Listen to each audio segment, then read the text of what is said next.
wanasema ile pesa tulitenga ya Western Region bado wanatenga mwaka wa 3.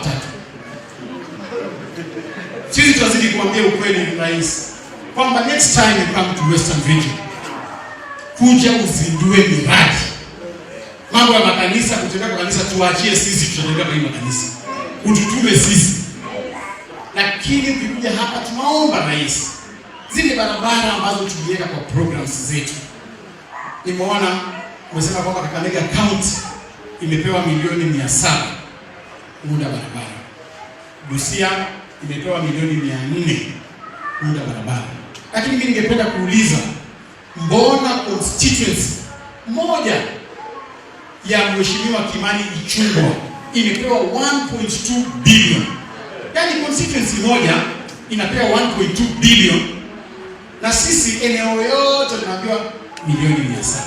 Na unajua kwa sababu mmetufuta kazi yetu itakuwa kuwakumbusha ukweli. Tukiamka asubuhi tunakuambia ukweli. Sasa hatuna kazi. Wacha tuwe tunakuambia ukweli. Mpaka ile siku utasikia ukweli. Sasa kama mkisikia kuna kanisa lingine yote hapa yanataka mtu kwa kuongea kama mimi wa kusema ukweli, mniandike tu. Hata mkitaka sasa nilete vigani Gachagua tena hapa.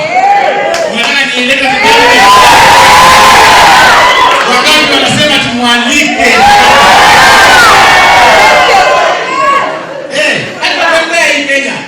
Kazi yetu tu asubuhi ukisikia radio unasikia Malala anasema ukweli huko, Igani anasema ukweli. Mkitaka mtushike. Kama ni kazi umechukua yetu. Sasa ile kitu imebaki nayo ni maisha yetu. Na hiyo ni Mungu anapeana.